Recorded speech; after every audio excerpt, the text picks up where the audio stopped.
Tang Zian embarrassedly confessed to Chu Qing that she had made a bet. If she lost, she would lose you for a month. Chu Qing sneered, guessing that Tang Zian's opponent was the beautiful girl who came along earlier, and teased that he wasn't worth her betting like that. Tang Zian was so angry she was embarrassed, as if an imaginary rock had hit her head at Chu Qing's tactless words. Chu Qing eagerly accepted the challenge, but requested an additional special condition. He wanted Zhuo Buquan to be his cheerleader. Tang Zian agreed to Chu Qing's unreasonable request with unexpected gentleness, but her next words remained a secret. After a resounding victory, Chu Qing excitedly approached Tang Zian, asking her to fulfill the promise she made before the match. His radiant, expectant face made Tang Zian feel flustered. Tang Zian did not hesitate, teasing back with a mischievous smile and a provocation. "Go ahead and touch if you dare." Her indifferent and confident attitude immediately made Chu Qing hesitate, extremely embarrassed. Chu Qing panicked and stepped back, raising his hands in surrender while his face showed clear fear. Although he had won, he clearly lacked the courage to face Tang Zian's dangerous teasing. 3 days later, the clear and peaceful sky covered the campus. Everything seemed to have returned to normal life, but something was still waiting ahead. In class, Chu Qing was unusually diligent, holding a pen in both hands and writing rapidly as if racing against time. A newly appeared curly-haired male student stood beside him, surprised by his unusual behavior. During class, Chu Qing's classmates were surprised to see him intently drawing anatomical diagrams in the biology book. One exclaimed, "What are you drawing? It looks terrible." Chu Qing calmly replied, "You wouldn't understand." His page clearly showed images of the human muscular and vascular system with detailed annotations, demonstrating serious research. Chu Qing imagined the image of a glowing human body, with internal energy circulating through the meridians. The idea of applying traditional martial arts seemed to have taken shape in his mind. With serious eyes shining, Chu Qing wondered, if internal energy circulates like this, can men practice ancient martial arts? He passionately searched for answers in the biology book, astonishing his friend standing nearby. The curly-haired classmate reported back, "Tao Yunao told you that Tang Zian wants to meet at the martial arts training center." Chu Qing softly repeated, eyes full of curiosity. "Martial arts training center." Chu Qing sat thoughtfully with the biology book in hand, his face full of doubt. He wondered if Tang Zian was angry because he hadn't fulfilled the promise to touch in exchange for the duel. The sign, Martial Arts Arena, appeared under the sunlight, signaling the meeting place Tang Zian had arranged for the upcoming confrontation. Tang Zian, dressed in a white martial arts uniform, stood solemnly in the arena, her eyes determined as she waited. Opposite her, Chu Qing entered the arena, his face still showing some hesitation. Tang Zian raised her hand to signal and straightforwardly issued a challenge. "Come here, let's have a match." Her aura showed this was not just a friendly fight. Chu Qing scratched his head and forced a smile, still not understanding why they had to fight. "Why? There's no reason to do this." He had yet to grasp the seriousness in Tang Zian's eyes. Tang Zian assumed a fighting stance, purple light surrounding her like a burst of internal energy. She looked straight at Chu Qing and solemnly declared, "If you lose, I will tell you the reason." Tang Zian's attack was dodged by Chu Qing, who countered with a strike hitting her buttocks, leaving a clear mark on her white martial arts pants. Chu Qing quickly locked Tang Zian in a rear chokehold. He smiled confidently. "I won, now can you tell me why you wanted to fight?" Tang Zian struggled angrily. She emphasized what she had said. "I said if you lost, I would tell, but you won." Chu Qing naively asked, "Are you mad because I didn't touch you?" Tang Zian could no longer hold back and butted Chu Qing hard in the face, causing his nose to bleed profusely. The match ended in pain and embarrassment. Chu Qing was knocked down by Tang Zian after an unexpected counterattack, his face flushed with pain and embarrassment. Tang Zian pinned Chu Qing down, making him angrily shout, "Are you crazy?" Tang Zian looked down provocatively, accusing him of shamelessness in front of everyone. Chu Qing grimaced and replied, "So you mean I have to touch you?" Tang Zian vehemently denied it, but her position on top of Chu Qing put them both in an awkward, silent embarrassment. Tang Zian's eyes darkened. She asked seriously, "Aren't you going to stop practicing ancient martial arts? Don't care about my words anymore." The male lead lay on his side, smiling gently, reassuring the purple-haired girl. "You don't need to worry, I won't let you become a widow." The purple-haired girl sitting on him retorted in surprise. "Haven't you studied physical education? Widow is for men, but if you're really strong, I won't become a widow." The girl suddenly slipped her hand into the male lead's shirt to check his muscles and physical condition. an action that completely surprised him. When she leaned down, the male lead awkwardly realized she was not wearing underwear. His expression became stunned. Without saying another word, the girl took the initiative to get close and kissed the male lead on the lips, making the situation tense and full of surprise. Tang Ziyan was surprised when pushed out of the intimate position, her dazed face clearly showing disappointment. The male lead blushed, trying to keep distance, and explained that this place was not suitable to continue ambiguous actions. Tang Ziyan smirked teasingly, directly asking if he was embarrassed, which left him speechless, his mind seemingly paralyzed. The male lead firmly denied it, forcing Tang Ziyan to lie down on the floor, his determined eyes proving he was not shy at all. He leaned in close, holding the girl's hand in his, and silently thought, in this situation, how could a man be embarrassed? Everything seemed to pause in a sweet and vague scene, as the two sank into intimate closeness without words. After the basketball game, Chu Qing approached Tang Ziyan with a mischievous smile, reminding her of their promise. Tang Ziyan was surprised but did not back down. Tang Ziyan curled her lips challengingly, crossing her arms, provoking, "Just try to touch me if you dare." Meanwhile, Chu Qing immediately felt uneasy and startled, stepping back. Chu Qing quickly turned and walked away, his face still wearing a playful smile but clearly a bit cautious. Tang Ziyan's challenge completely embarrassed him. 3 days later, the peaceful scene of the school returned. The sky was clear, everything seemed quiet, signaling a new chapter about to unfold. Chu Qing sat in class, intently redrawing the human anatomy from the biology book. Next to him, a gray-haired boy, name unknown, looked over in astonishment because the drawing seemed too complicated and hard to understand. Tang Ziyan seriously introduced to Chu Qing the person standing outside the arena, Ting Yu, her nanny, and also the manager of the martial arts training center where they were standing. Chu Qing was shocked by the concept of a male nanny. He began imagining a strange past. Could Ting Yu have ever breastfed Tang Ziyan?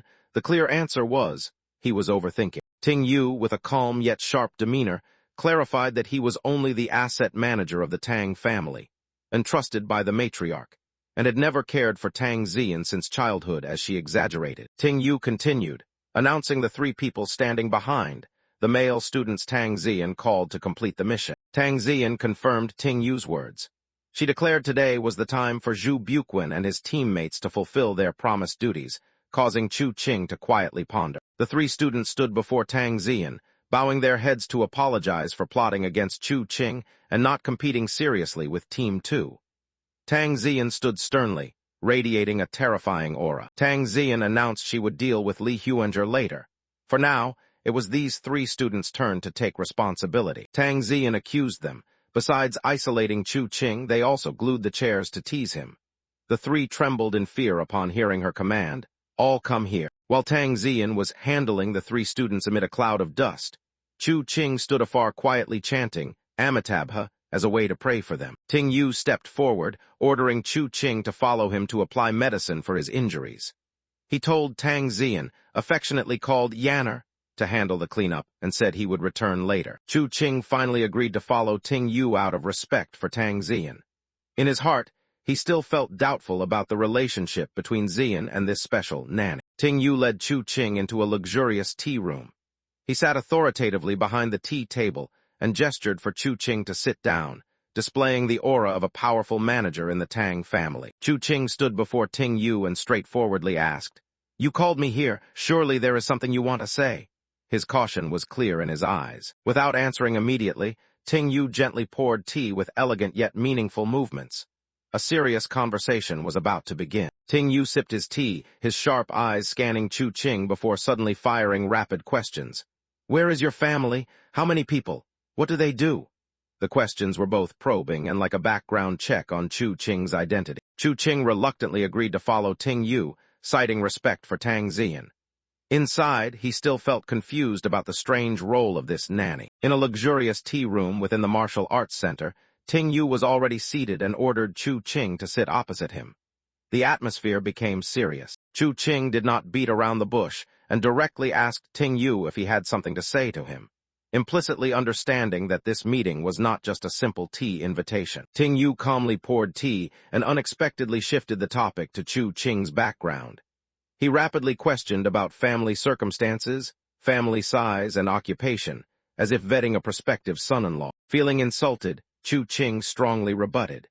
He emphasized that he was not a son-in-law and Ting Yu was not a mother-in-law, clearly showing his discomfort with the other's judgment. Chu Qing frankly expressed that he had nothing to hide. He stressed that his viewpoint was very clear, but some people simply did not want to understand it. Ting Yu angrily stood up, clenched his teacup tightly and flung the liquid out, shouting, "Impertinent!" in a burst of anger triggered by Chu Qing's arrogance. Chu Qing calmly continued to respond. He said blaming him was pointless and that Ting Yu should talk directly with Tang Ziyan. If she let go, he would voluntarily leave her side. Immediately after, Chu Qing was slapped hard by Ting Yu, whose face showed anger. The decisive slap was a heavy warning about crossing the line. Ting Yu stepped closer, grabbed Chu Qing's chin tightly, and sternly said that he only knew how to rely on his handsome fox-like face to seduce Tang Ziyan. He threatened to scratch up his face to see if he still dared to stay near her. Meanwhile, Chu Qing's eyes gradually became resolute and determined in the face of that threat. Chu Qing kept his cold gaze, firmly looking straight at Ting Yu despite the butler's hand gripping his face. The energy around him seemed to boil, signaling that he was not someone easily subdued. The pressure from Chu Qing's gaze seemed to freeze the entire surrounding space. Chu Qing coughed and woke up, surprised to find himself lying on top of Tang Ziyan in an awkward situation. Both were stunned and blushed. 4 men entered the martial arts hall, one of whom was Ting Yu, the man in the red shirt, exuding authority. Ting Yu, the middle-aged man with gray hair wearing red, confidently entered with a cold demeanor, making a strong impression on Chu Qing. Tang Ziyan quickly pulled Chu Qing up, showing unexpected intimacy. He was completely passive in her hands. Tang Ziyan seriously declared to the person opposite, "Dad, this is my boyfriend, Chu Qing." Chu Qing was completely embarrassed by the situation. Tang Ziyan introduced Ting Yu, her nanny, who was also the owner of this martial arts hall.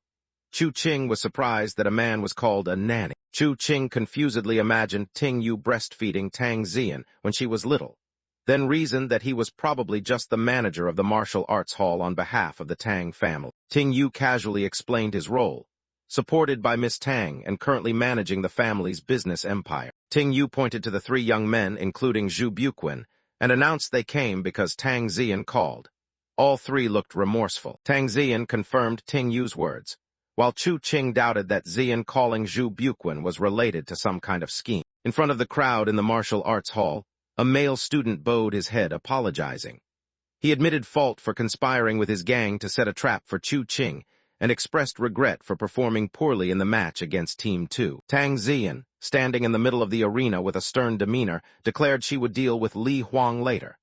She turned to face the 3 male students, preparing to punish them for betrayal and dirty tricks against Chu Qing. Tang Ziyan detailed their crimes, not only isolating Chu Qing but also gluing his chair to humiliate him. The 3 turned pale with fear upon hearing Tang Ziyan's order. "All step up here." Tang Ziyan rushed in to handle the male students with violence. Chu Qing stood outside the arena calmly chanting, "Amitabha," as if reciting a sutra to pacify those who dared cause trouble. Ting Yu, the man in red, Tang Ziyan's steward, stepped forward. He told Chu Qing to follow him to treat his wounds. With an arrogant air, he ordered Tang Ziyan to clean up the scene. Chu Qing agreed to go along, but only out of respect for Tang Ziyan, not liking Ting Yu at all. He silently walked away with a cautious expression. Ting Yu took Chu Qing to an elegant tea room. He coldly ordered, "Sit down."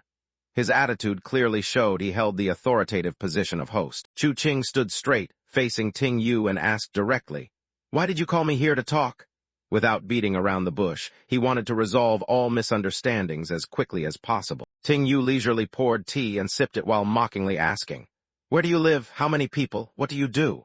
He scrutinized Chu Qing's background bluntly, as if interrogating a subordinate. Chu Qing frowned and retorted immediately, "Hey, I'm not your son-in-law, and you're not my mother-in-law."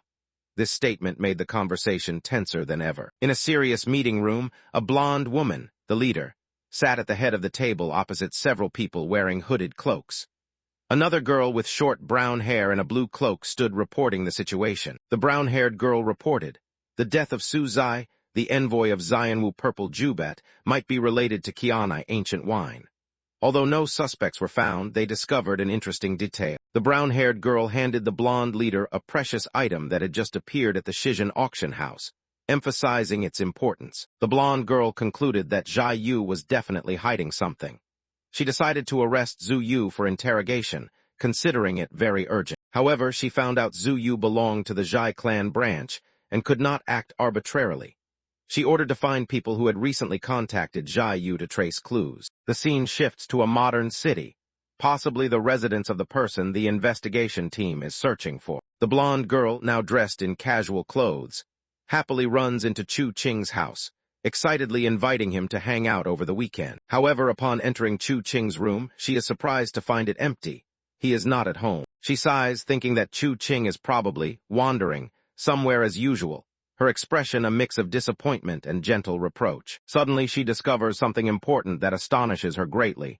She exclaims suspiciously, "This isn't it." As Chu Qing steps out of the building, he encounters 3 familiar male students awkwardly waiting. He teases them, asking why they haven't left yet, reminding them that Tang Ziyan is unhappy. Chu Qing warns if they intend to stand there waiting for the entire Tang family to come and give them another beating. In a large meeting room, a powerful blonde woman sat at the head of the table, facing members wearing hooded cloaks. A serious atmosphere enveloped the investigation, meeting into the mysterious death of a messenger. A short-haired brown subordinate stood up to report. The messenger Su Zai of Xianwu Purple Jubet may have died from poisoning by an ancient Qianai wine bottle. Although no suspicious person was found, they discovered a notable clue. She handed the blonde woman a small sparkling object and said it was a precious item recently appeared at the Shizhen auction house. The blonde woman looked at the object and asserted, "Zhai Yu is definitely hiding something." She had someone arrest Zhu Yu for interrogation. However, since Zhu Yu belongs to the Zhai family branch, they could not arrest him immediately. She ordered to investigate people who had recently contacted Zhai Yu for deeper inquiry. The scene shifted to a peaceful apartment complex, signaling that the next part of the story would take place here. The blonde girl, now in casual clothes, happily ran into Chu Qing's house and invited him to hang out for the weekend. She entered the room, surprised to find it empty. Chu Qing was not at home. Looking around, she realized Chu Qing was often away and lightly scolded him. "You really are a wandering boy." At that moment, she discovered something strange, her expression turning to extreme astonishment. This could it be? In a secret meeting room, the blonde woman with curled hair chaired a meeting attended by many cloaked members. A serious atmosphere filled the entire room. A short-haired brown subordinate presented the investigation results. Messenger Su Zai of Xianwu Purple Jubet may have died from poisoning by ancient Qianai wine, but no clear suspect was found in the house. She handed her superior an item recently appeared at the Shizhen auction house, emphasizing its special value. Receiving the item, the blonde woman affirmed that Zhai Yu was hiding something. She ordered the arrest of a person named Zhu Yu for interrogation. She further explained, since Zhu Yu belongs to the Zhai family branch, he could not be arrested arbitrarily. Instead, she requested an investigation into people who had recently contacted Zhai Yu. The scene shifted to the building where Chu Qing lived. A new day beginning. The blonde woman, the beautiful sister, appeared fresh and excited, running in to call Chu Qing to hang out for the weekend. She entered Chu Qing's room but found no one there, her face showing clear disappointment. She realized he was not home, and muttered, calling Chu Qing a wandering child, with annoyance. Then she discovered something that stunned her, exclaiming in surprise, "This isn't it." Tang Ziyan leaned back in her chair, ordering the arrest of a girl named Zhu Yu to investigate the death of messenger Su Zai, suspected to be related to the Zhai family. A short-haired brown subordinate reported that Su Zai may have died from ancient Qianai wine poisoning. No clear suspect was found, but there was a very suspicious item. The girl handed Tang Ziyan a precious item recently appeared at the Shizhen auction house as important evidence. Tang Ziyan commented that Zhai Yu was definitely hiding something and decided to act immediately. Tang Ziyan sighed, saying Zhu Yu belonged to the Zhai family, so he could not be arrested immediately.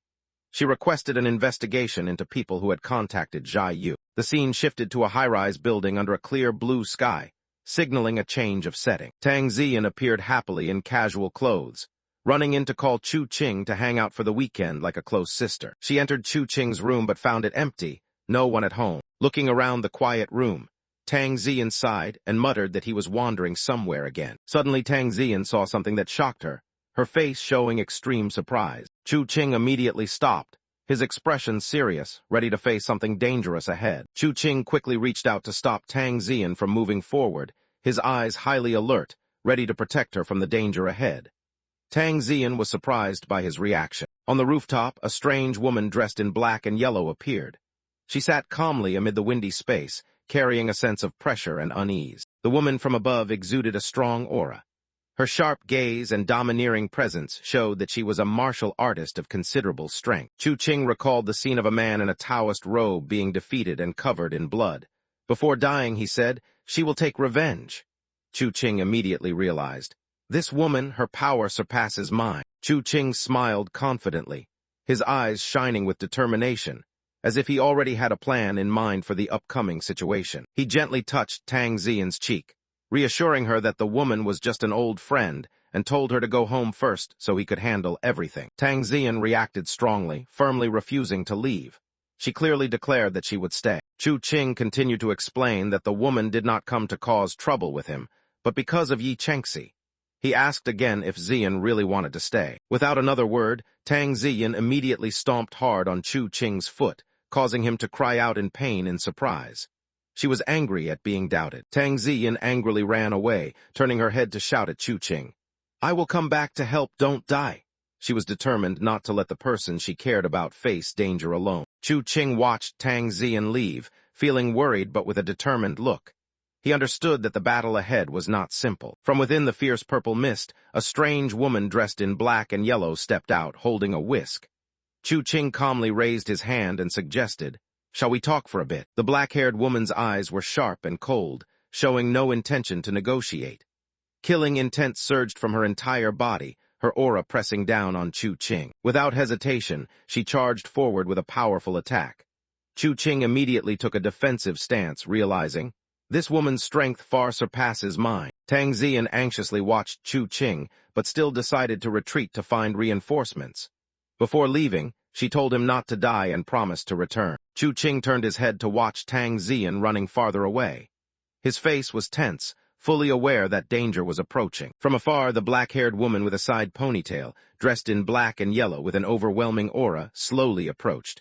Chu Qing tried to stay calm and proactively suggested, "Shall we talk for a bit?" In response to Chu Qing's proposal, the woman's eyes became cold and showed no goodwill. Without a word of warning, the woman rushed to attack Chu Qing with a powerful magical weapon, forcing him to react defensively. The sweeping strike passed through him, and Chu Qing was shaken by its terrifying power.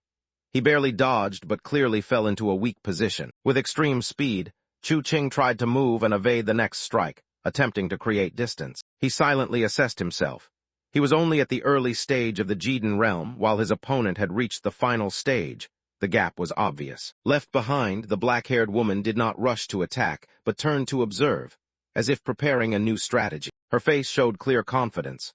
Without hesitation, she chased after Tang Ziyan, who had just left, leaving Chu Qing startled and exclaiming, "Damn it!" Chu Qing stepped decisively forward, determined to face the challenge. He stood in front of Tang Ziyan, his eyes resolute in protection. Tang Ziyan was surprised and about to step forward. On the rooftop, a mysterious woman in traditional martial arts attire sat silently observing. The black-haired woman, who had once overwhelmed Chu Qing, had cold eyes and a strong aura radiating around her. A severely injured man fell down, whispering, "My sister will definitely." Chu Qing was stunned, thinking, "This woman is stronger than me." Chu Qing smiled lightly, confidently facing the danger despite knowing his opponent was very dangerous. He comforted Tang Ziyan, gently touching her cheek. "She's just an old friend, you should go first." Tang Ziyan firmly refused. "No, I will stay here." Chu Qing further persuaded. "She came because of Yi Chengxi, not because of me. Are you sure you want to stay?" Tang Ziyan angrily stomped on his foot. Chu Qing shouted loudly, "Ah!" The sunset dyed the sky red. The scene shifted to a deserted factory area, foreshadowing an impending incident. Chu Qing was cornered by the woman in black and yellow robes in an unfamiliar place. He panicked and asked, "Why did you bring me here?" The black-haired woman with a cold demeanor approached closely and said she would extract skills from Chu Qing's liquid, a painful process that inevitably leads to death. Chu Qing tried to stay calm, replying that she shouldn't waste her strength because he wouldn't let her succeed so easily. While being pressed, Chu Qing stammered asking her name and tried to delay. Though joking with his words, his eyes were full of panic as he realized her hand had pressed against his waist. Without many words, the woman kicked Chu Qing away in a burst of purple energy, demonstrating her superior strength. She stood firm, her aura soaring, beginning to cast a mysterious spell, with eerie light spreading around her. Chu Qing struggled to sit up, eyes alert. He realized he was completely at a disadvantage. At that moment, a strange woman appeared. She wore an olive-green cloak, had curly blonde hair, and stepped out from the purple smoke holding a gun. Chu Qing was suspicious. Was she here to capture him because of the purple-robed Jianwu messenger? The mysterious woman spoke calmly but with authority. "Hand him over to me." Opening a new situation among three forces with unclear boundaries between good and evil. The black-haired woman covering one eye still wore a confident smile. In response to the male lead's implicit questioning, she replied briefly, "It depends on your ability." The ambiguous implication made the situation tense. Immediately after that statement, a fierce wave of energy exploded. The scene changed rapidly, as if the entire structure ahead was shaking or being torn apart by a supernatural force erupting.